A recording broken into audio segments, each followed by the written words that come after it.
Alrighty. Good afternoon, everyone. Hope everyone's had a good GCAP so far. Cool. I hope I don't let you all down here. But let's find out.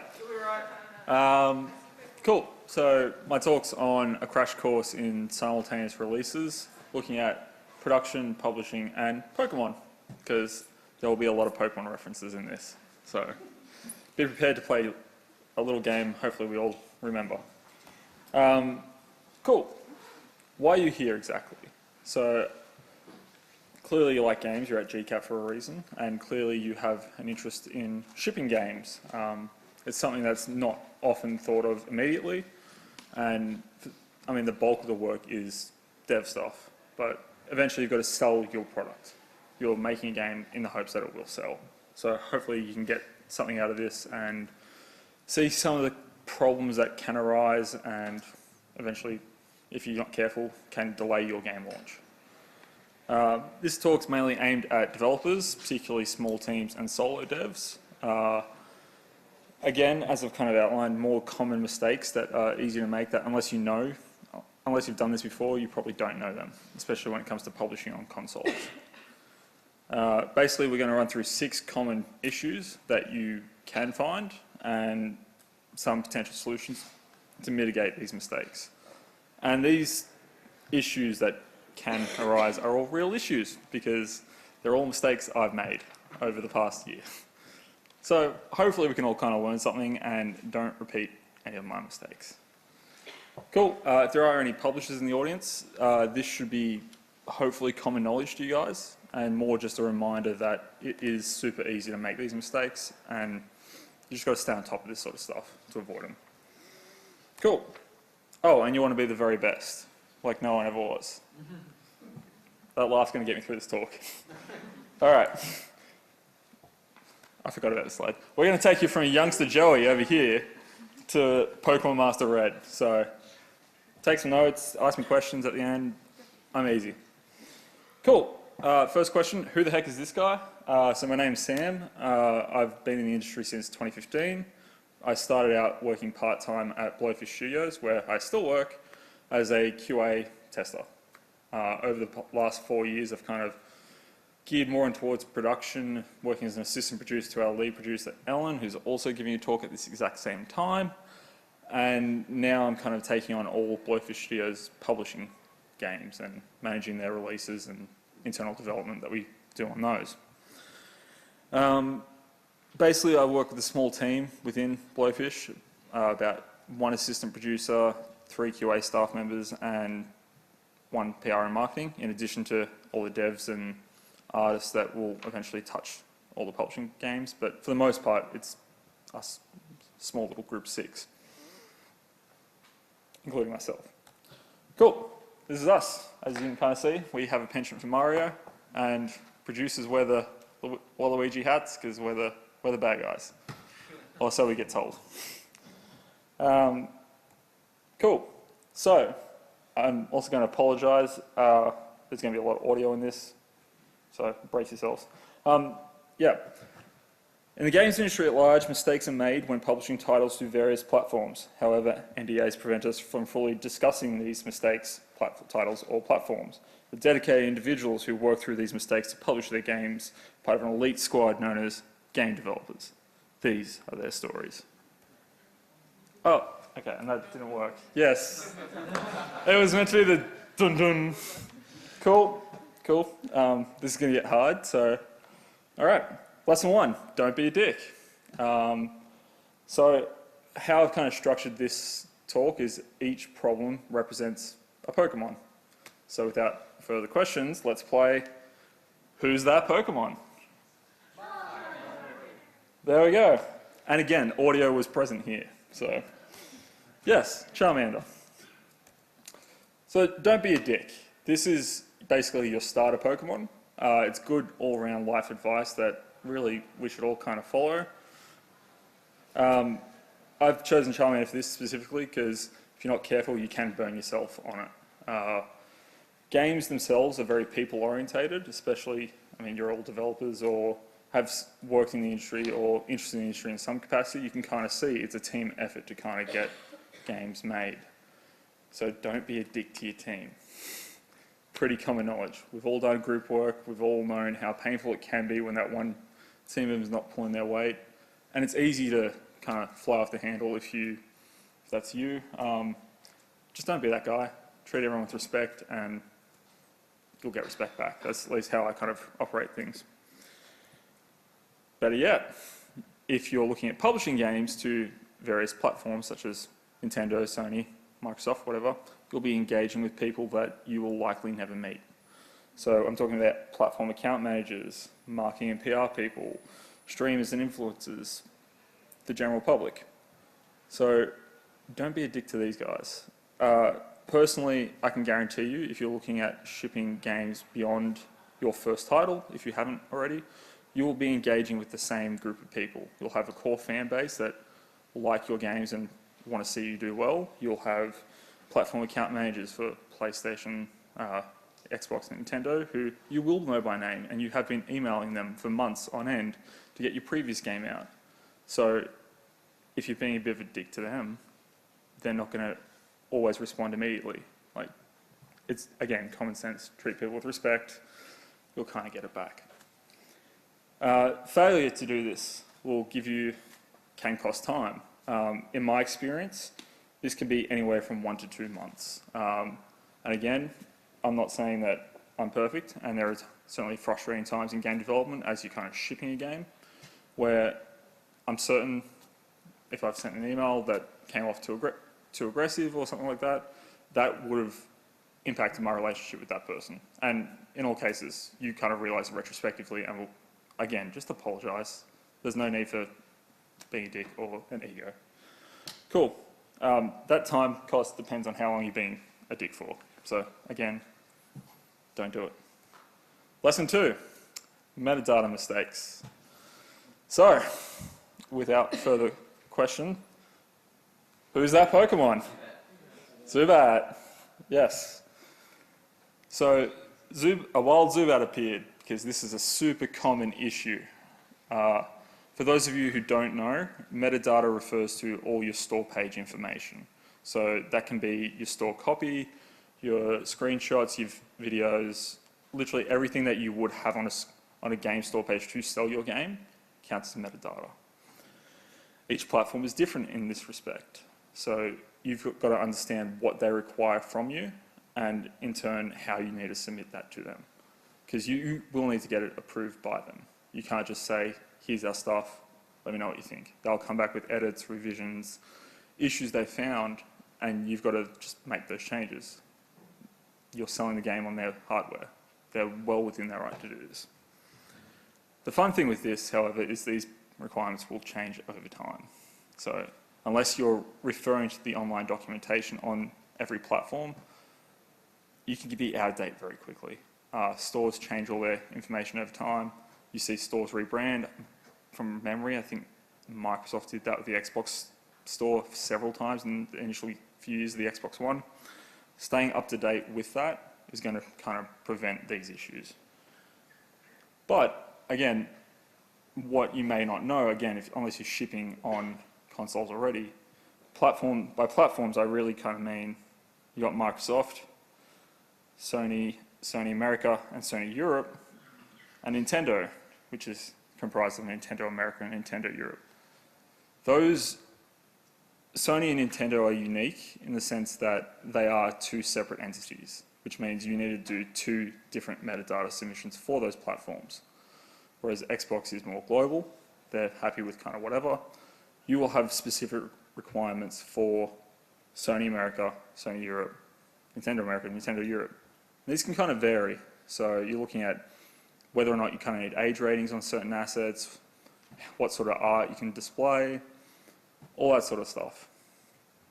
And again, I'm trying to keep this as general as possible without, again, breaking NDAs, but feel free to ask questions at the end. I'll always say yay or nay if I can't answer that.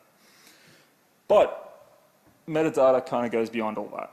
So looking at Apple Arcade, Google Play, Google Stadia, and the Epic Games Store, these are all platforms that didn't exist a year ago. And with that kind of brings new metadata requirements as well. And certainly these are a bit more curator based, and you can't, you've have to be invited or be offered a deal to them, but still, it pays to be aware of kind of what's required.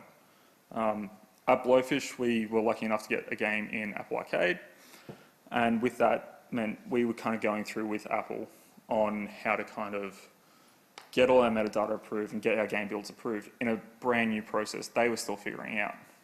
And to their credit, they were pretty efficient at it, but it's entirely new for some of these platform holders. So Google Stadia launching is an entirely new service. I'd expect some teething issues with that if you have a game there or if you're submitting a game there, because it's going to be a trial by fire for those first devs that kind of do that. Cool. Some common metadata mistakes, and I'll tell you now, this is the bane of my existence, and I used to have nightmares over this. But let's just run through them. Image size and format is incorrect. These will differ store to store. Your info is out of date or incorrect. These can be your legal lines or trademarks or whatever. They change with each year. Again, you're not going to know unless you read your documents. You've entered the copy in incorrectly. This one's more on you, which I have totally done this one. I've entered the promo text in the wrong field, and it's like, you've got to cancel your submission then. So, you didn't attach trademarks, legal lines, or copyrights. Super common. Your legal lines are outdated, as I've kind of mentioned. You didn't localize your store copy. So this is a big one that not many people kind of know unless you're submitting to these platforms already. You will need to localize your store copy on all game store platforms. It pays to, I guess, promote your game in local languages, and there's no one size fits all in kind of how you should be selling your game, but there are requirements that I can guarantee you you'll at the bare minimum need French. If you've got French for one platform, you might as well use it for all. But that also goes hand in hand with maybe your localizations are incorrect, because the platform holders will check that. And that is a trial and error sort of thing. You'll kind of develop a relationship with localizers, and they'll be reliable, unreliable, and really just figuring it out kind of as you go. My advice would be to talk to other developers, see who they use. Reputation goes a long way. Logos need to appear on the left-hand side of that one particular asset. God, I hated getting that one, but that totally happens as well. Again, you don't know. You don't need to add age ratings to that asset. Until you do it the first time, you're not going to know. But you did need age ratings on that other asset. Usually your platform account manager will pick up on all this stuff as well, and they'll kind of guide you through it. So as you're kind of going, they'll walk you through step by step. This is what you need to do. These are all your metadata issues that have, metadata items that have issues. But even then, they're people as well. They can make mistakes. They may not pick up on everything every single time, and that's fine. But it will cost you some development time. Usually at this step with metadata, you can do this kind of independently to actually submitting game builds. So it shouldn't cost any actual dev time, having someone do this themselves.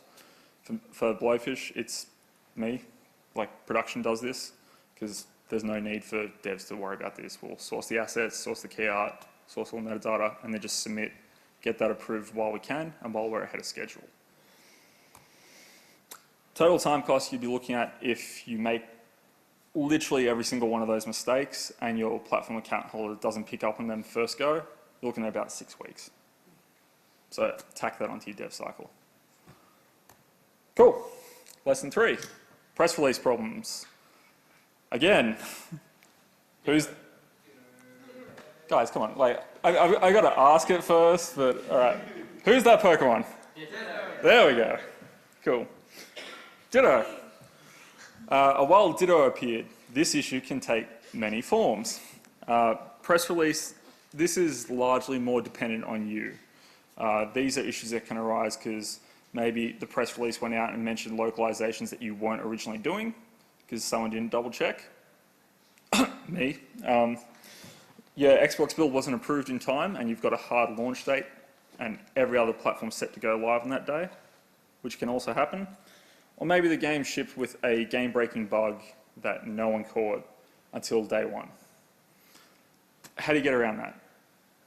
It's frustrating, and if you've coordinated all your marketing for one day and kind of things start going wrong, you can't really help that. What you can do is you can talk to your audience. I'll preface this slide with I'm not a community manager. They are far more experienced than me. Refer to them for better advice, I'm sure. But you've got to remember, while this is your baby, your game that you've been working on for 3, 4 years, whatever, it's also a product. People are going to play it, they're going to review it, and they're going to have thoughts, both good and bad, on it. It's better to get ahead of whatever the issue is and communicate with your audience. You've kind of spent the time growing them. Don't piss them off by not saying anything. And again, recently we shipped a game with a game-breaking bug on Xbox. We fixed it pretty immediately, but you've also got to factor in that that fix takes time. You've got to go through certification with that fix. Xbox may have found other issues that we didn't encounter, or different issues with that game build that will delay that fix getting to the public. So taking all that in mind, just communicate. Talk to your audience, tell them A, what the issue is and how to avoid it, B, how to do the issue, because people are weird and they will want to do the issue. I mean, I'm ex-QA, I've definitely seen it. And yeah, I mean, just at the end of the day, remember, people are spending their money on your game. Make them want to play your game, keep them in the loop, and let them make informed purchasing decisions.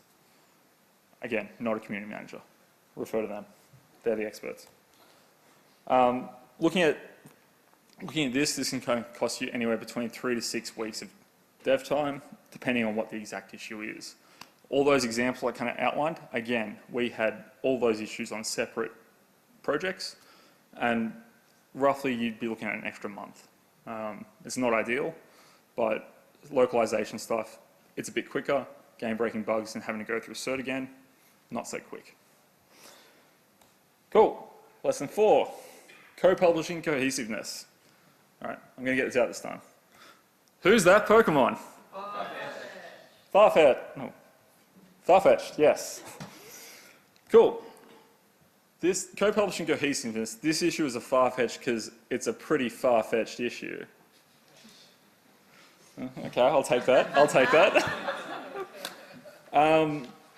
This refers to situations where maybe you're not the only publisher on the game. And this does happen, particularly if you're if you're a small dev team, you may want to shop around, sign different publishing deals if you can. Maybe someone's only going to offer you Steam, whereas someone else will do all the consoles. It's a good, depending if you can, how you're structured, if you can afford it, go for it. I'm not going to stop you.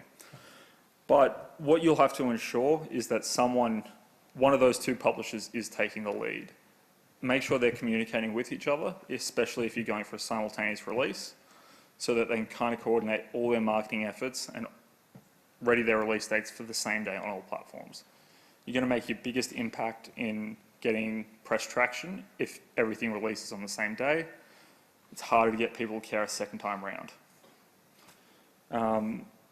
Other than that, I mean, if you're looking at releasing in China, Japan or Korea, again, it's totally doable, but you will need a local publisher, as in some cases, developers there need a special license to kind of submit game builds and kind of launch, which, I mean, is something that you'll get more familiar with. You'll develop those relationships as you kind of shop around. Again, it's totally doable. We actually had our first Japanese release 2 weeks ago, so that was pretty cool. But again, just coordinating with that publisher to make sure everything's running smoothly, checking in kind of frequently so you can make sure nothing's kind of going wrong, or if there's any specific issues for specific platforms. This goes beyond, as I kind of said, this goes beyond just submitting game builds and setting launch dates. You'll want your marketing and PR to coordinate for one day, for that exact same day. Know when they can and can't talk about stuff, what they can exactly say, when review embargoes kind of get lifted, and basically when they can start sending out review codes altogether. You're going to have the issue where if you're doing a simultaneous release, you won't always have all review codes on the same day. that takes time for different platforms, depending on really when you got your metadata approved, which is another issue altogether. In the case of two different, okay, I'm kind of repeating myself there. We had an issue arise in this exact situation where we were doing the console versions for one of our releases, and someone else had already published the Steam version. That's fine, Steam version's out. As I kind of mentioned, it's harder to get people kind of care a second time around if it's already been reviewed and played. That's fine, we worked around that. We focused on marketing and really getting it into that core kind of fan base for that title. And then on launch day, the other publishers slashed the Steam's game to 50% off. So it's kind of a dick move, but you know, nothing you can kind of do. Just got to own that one. Cool. Your total time cost is 2 to 8 weeks on this one. So that's really going to depend, again, how frequently you're checking in with the other publishers or the other parties. This isn't limited to publishers. If there's multiple dev teams working on a project, make sure they're all working cohesively towards the same goal. If they're all operating alone and not communicating with each other, there's going to be a lot of overlap and a lot of issues just cropping up. Cool. Lesson 5, new platforms equal new problems. So again, who's that Pokemon? Porygon. Yes. Oh look, a Porygon, it's a man-made problem. I'm happy I'm getting some laughs for this because I did not find this funny when I first went through it. Basically, as new platforms are introduced, so will new requirements, and that's not just for metadata, also your certification requirements are kind of going to get changed or increased. Sorry, mental blank. You want to stay up to date with these changes as you kind of go. The easiest way to do this is just check in regularly kind of with your dev platform. There'll be a portal or whatever they're calling it to kind of access all the documents and submit builds and whatnot. Stay up to date with this. Basically, when Switch Lite launched, the first thing I kind of did was, well, when it was first announced, the first thing I did was log into Nintendo and just check their dev portal. And sure enough, there were specific certification guidelines to go along with that brand new piece of hardware. Referring to your platform guidelines is your best port of call. However, they're not always going to be reflective of what is current. In the case of all these sites are kind of big, cumbersome, and they're not always kind of clearly signposted where you should be looking for specific issues. In some cases, the main platform guidelines doc, which is really a source of truth, may be out of date and not updated. It may link to other pages. Those pages may be dead as well. There'll be a lot of supplemental docs that you can read. It's really time consuming and really, really boring. But if you read them, you're not going to have this issue. You'll find out what those extra requirements are. In some cases, again, where we're submitting metadata and issues were coming back, and we kind of would refer, well, the guidelines say this, and they said, oh yeah, the guidelines are out of date. You should have been reading this other document, didn't you know? No. Why would we know that? So if it looks like a new document, give it a quick read. There might be some useful information there. Chances are there probably is. Cool. As I've kind of outlined, read your supplemental documents as well. They will be on the test. Mid-console cycle refreshes, so we're talking about your Xbox One X's, your One S's, Switch Lite, PS4 Pro.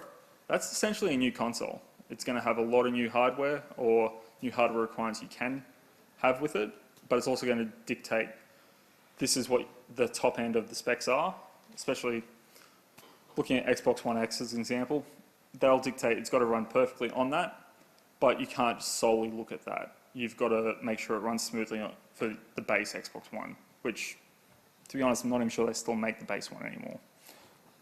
But something you've got to test for. So have fun.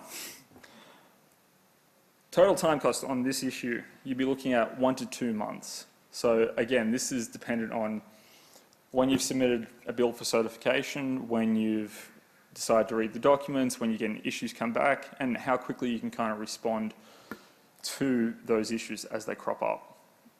It's going to be a case-by-case basis for whatever your game is and whatever the platform is, but factoring this into your dev time is going to save a lot of headaches. Cool. And finally, lesson 6, platforms take priority. So, who's that Pokemon? You, yes. Cool, a super rare Mew appeared. This must be a mythical issue. Okay, so despite all your best intentions and all your forethought and planning and whatnot, things are still ultimately up to the platforms. They can change their mind willy-nilly. And again, this isn't trashing the platforms. It's up to them what they want on their platform. So understanding that they can change and factoring in some time for any surprises as they crop up is really strongly advised. So you kind of got to ask yourself, how do you plan for the unplannable? An issue I can kind of outline is, again, for one of our recent titles, the platform decided to not launch the game on the launch day where it was launching live on every other platform. And that's fine. They can do that, and they can not tell you why. And it's really frustrating, and you want to send a really strongly worded email to them going, what the fuck? But refer to lesson 1. Don't be a dick. Usually, they will recognise mistakes can happen. They'll want to fix this issue ASAP. They do care about you. They want to make sure your game's out and they're not at a disadvantage by not having it out on the platform. Again, looking at kind of how Sony and Nintendo kind of split their system up by having Sony Europe and Sony America, Nintendo Europe, Nintendo America, this may mean that maybe only one region's affected. You could be launching 4 out of 5 platforms and only have one region missing. But even then, there'll be set procedure that that platform has to follow to get that game out really ASAP. And that's a rush job that they're doing because they realise there's a mistake being made or something like that. Similarly, the platform can also launch a game early. We had this one come up. That was fun. So we actually had live users kind of reporting, we had users reporting issues about 3 days early. And we're like, what the heck? How's this happening? You just kind of roll with it. There's no such thing as bad publicity, I guess. But when they're reporting issues, it's not ideal. It does mean you'll have to re-evaluate your marketing and ensure that all your messaging just gets moved forward for at least that platform. Make sure that other players who would be other players who'd be looking at purchasing the game on other platforms understand that, hey, this wasn't intentional. We're not trying to keep you out of the game 3 days early. We're not trying to launch the game 3 days early. This is just kind of a thing that happened, unplanned, and wait, please, you can still play the game in 3 days. Finally, kind of with that, the platforms will also be able to set precedent. So we found this one really early on developing for the Switch. We were having issues with one particular requirement, and we kind of noticed another little game had the same issue but got it approved. I call this the Doom defense. I won't say which game it was, but I think you can kind of guess.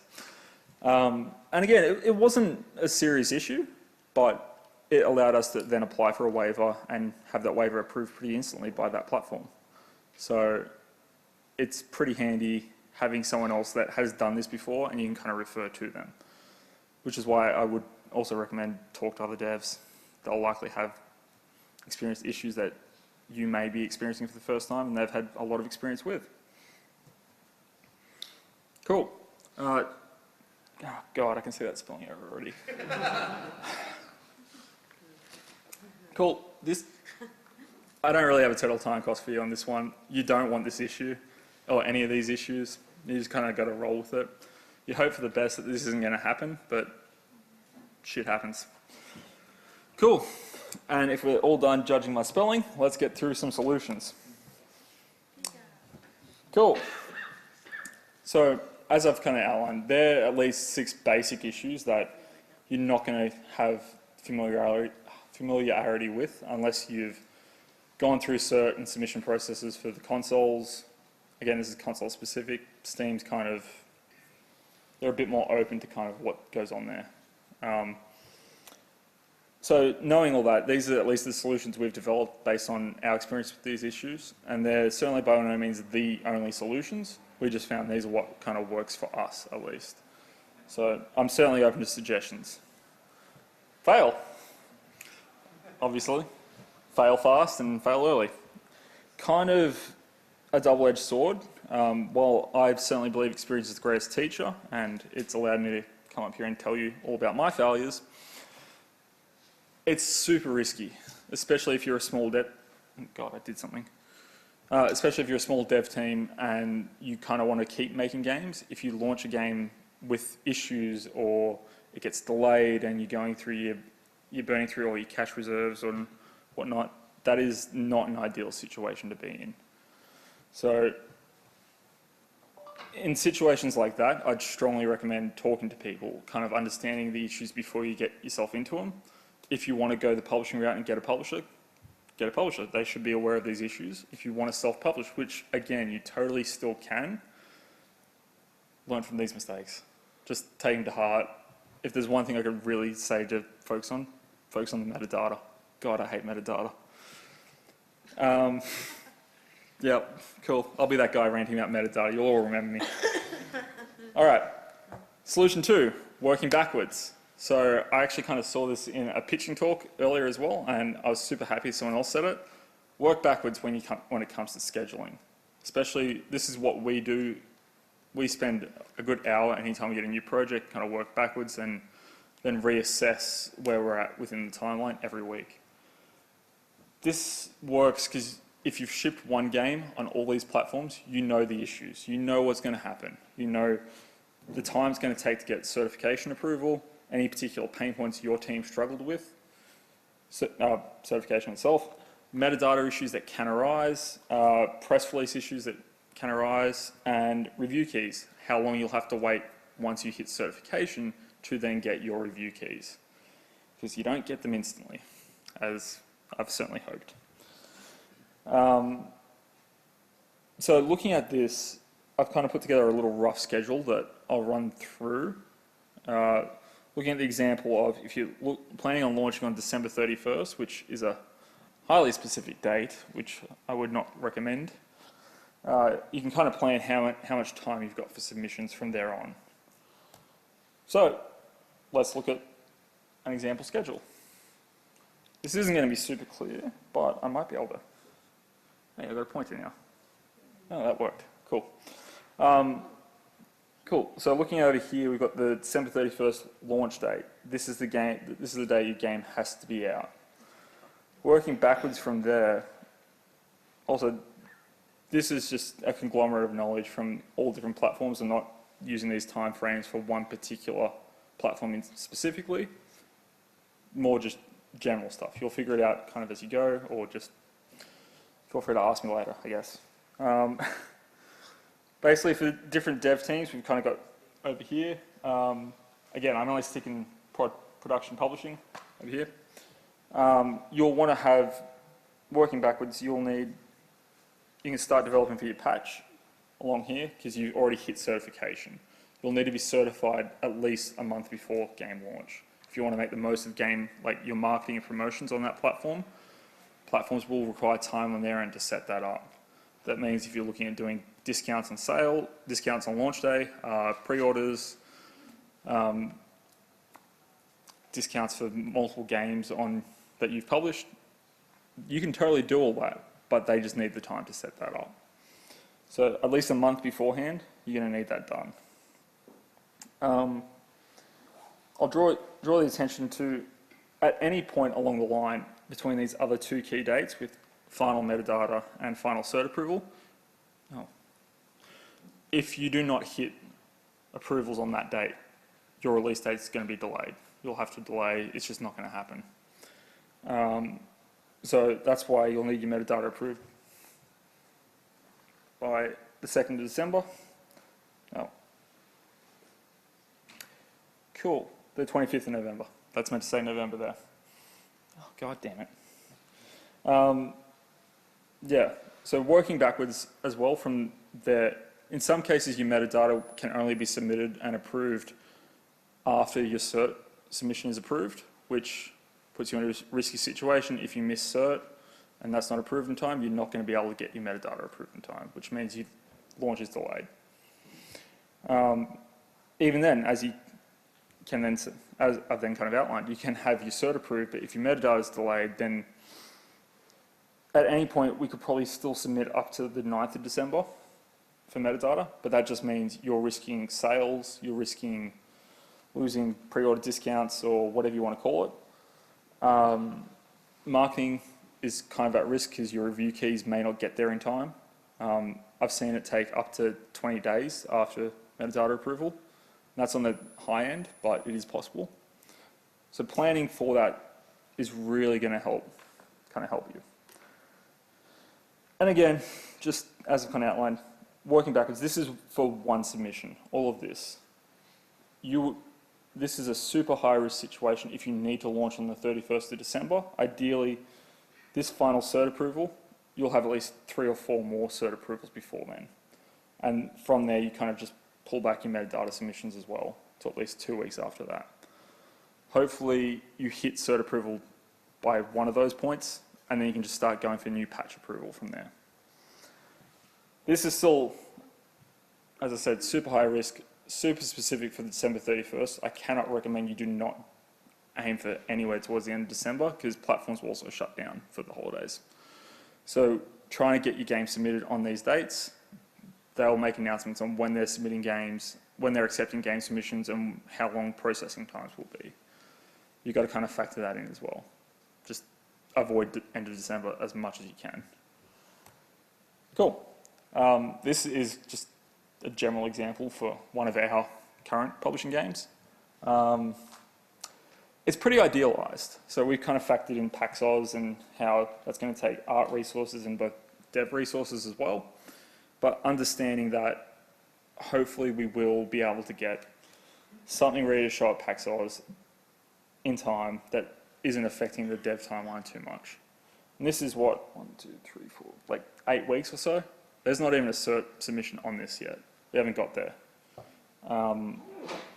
Even looking at this, as I said, we check in on this every single week. We're way off schedule on this. And that's just something that happens. Like stuff comes up, bugs will come up that you don't expect, and suddenly stuff you thought of takes way more time. Hopefully you've all made games and you know this kind of happens. It happens professionally as well. Yeah. Cool. Yep, so as I kind of outlined, I just removed any revealing information, and it's just an idealized plan. This game hasn't gone gold with nowhere near submission. We want to get certification towards the end of the year, and that's still pretty likely realistically, but you just got to check in weekly on that. This kind of goes hand in hand, solution 3. Safety builds and release candidate 1.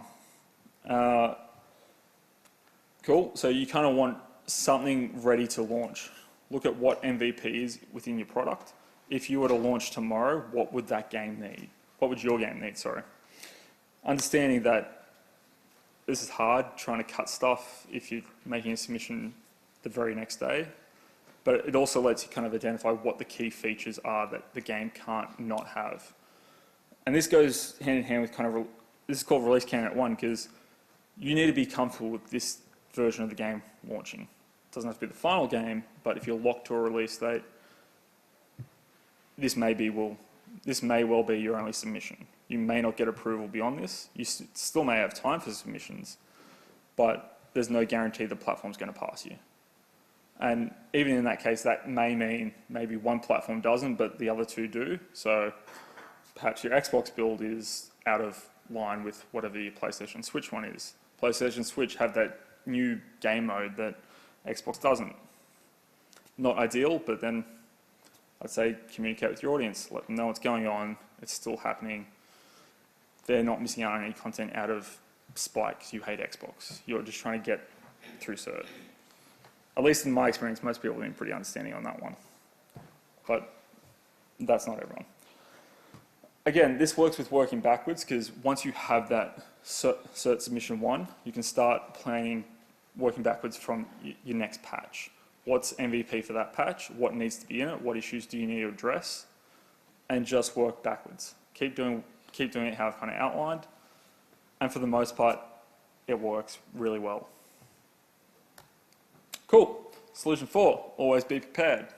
Much like the Boy Scouts motto, if you're prepared and kind of ideally you're ahead of schedule. Realistically, you're probably not, when not. But as long as you're prepared and you kind of have a heads up of what issues can arise, then you're probably going to be able to react to them far quicker. This certainly worked really well with us for the press release issues. Not so much the additional localization, but more game-breaking bugs. We caught it just a few days before the game went live. So we knew there was kind of something going on, but we kind of just hoped for the best and no one was going to find it. Plot twist, they did. Communicate to people. Yeah, so as I said, that helps with when the game launches early, when it gets pushed back or game-breaking bugs can't get found. Cool. Solution 5, tell 2 people. So what does this have to do with powerlifting? Basically, at the start of this year, I started a powerlifting program. Love it, really up my alley.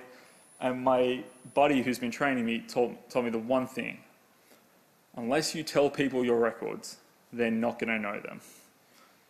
So tell them, obviously.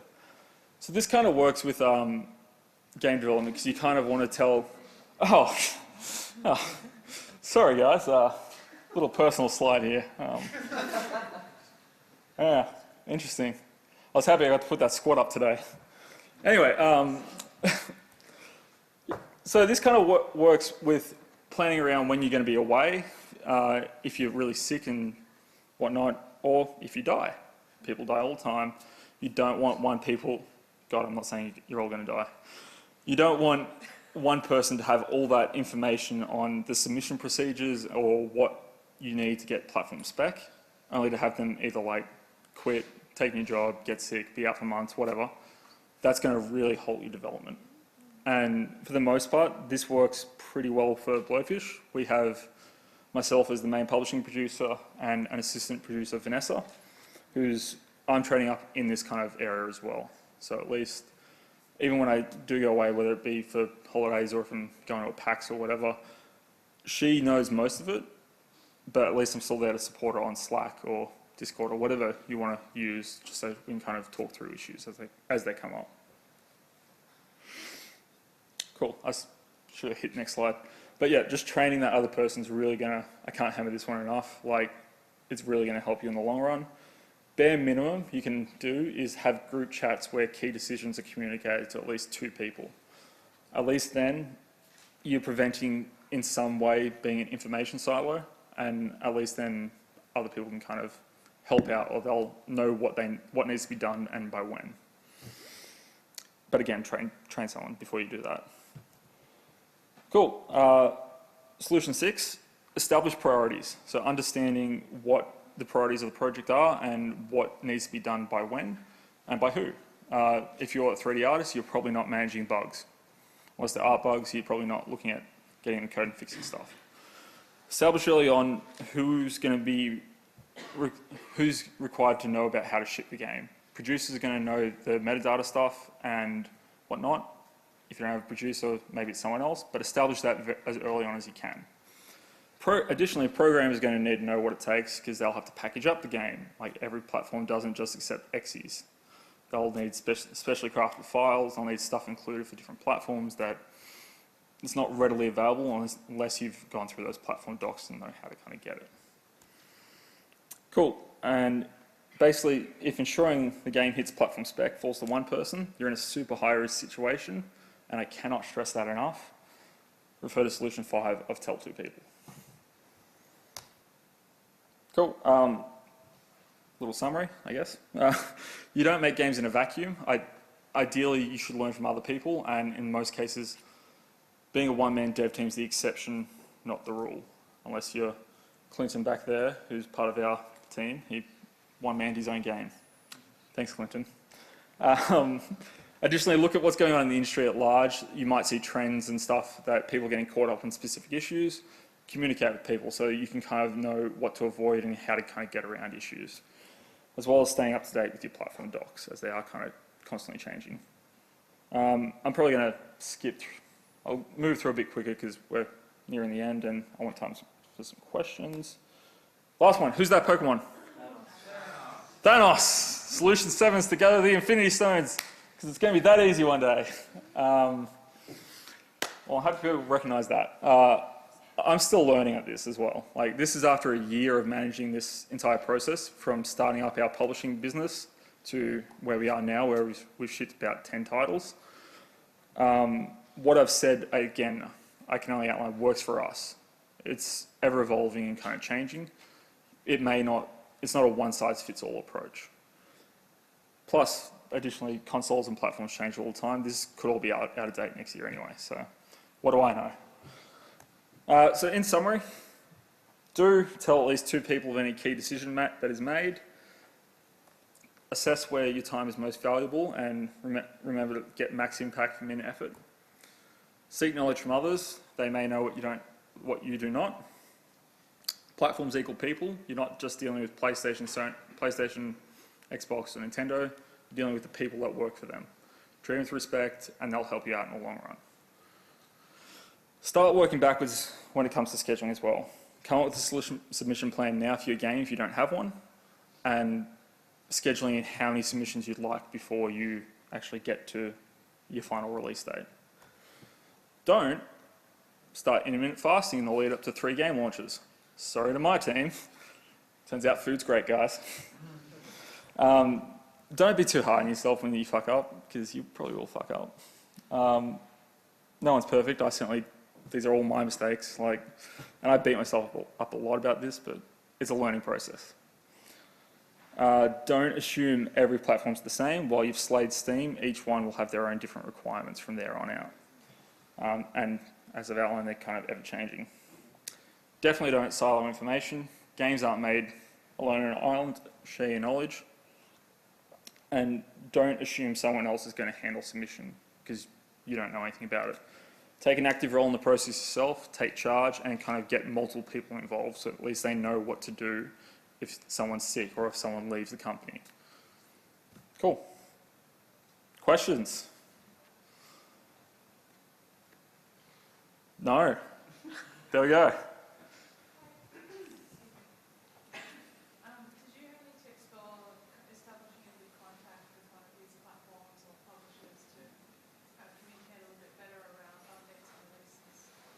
Yeah, so each platform's going to have their own... Sorry, were you talking about in terms of updates or releases to your game or their documentation? Okay. Okay. Each platform's going to have their own certification team, as well as their own metadata and stores team or whatever. Basically, some department, not every department will want to talk to you, well, one department for, say, certification is willing to talk to you about store stuff as well. That's not a rule for all of them. I'd ask to refer to you, at least with Xbox, their ID at Xbox email, there's a general manager sort of setup. I talk to them first and they'll refer you to the specific people, and in most cases, it's the same people time in, time out. So while for one game, while one platform you'll be dealing with one guy, chances are if you make another game for that platform, it'll be the same guy. And they do remember you at the end of the day. Most cases, it's just a one account manager, at least for Sony and Nintendo it is. Just treating them with respect is going to go a long way, and they'll at least kind of guide you through the process where if you're having trouble getting stuck. Hopefully that helped. Cool. No one. I'll take anyone.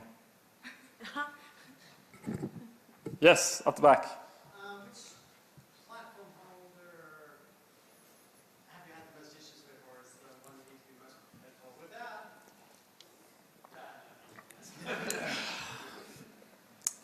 Boy, I'm just trying to think how I can answer this one.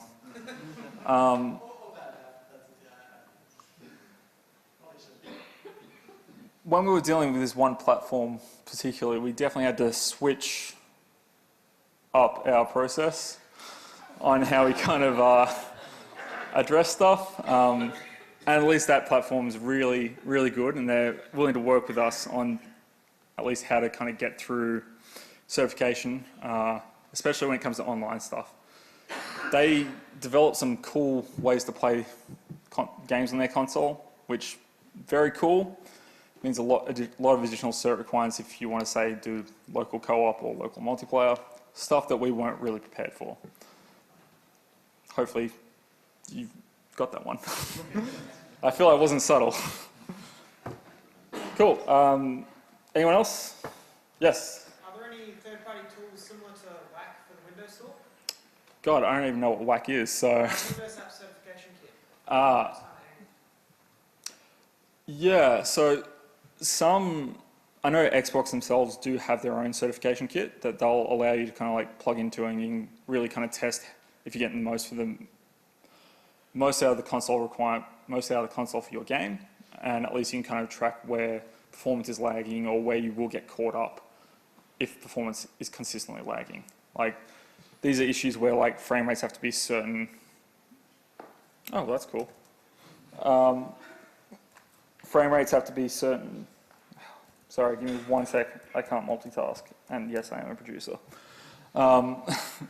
So where frame rates aren't lagging and are lagging too much and they need to be at a certain requirement, or maybe you've got like loading screens that aren't updating and showing visually that stuff's going on, that'll at least be able to tell you what's happening and why you would fail.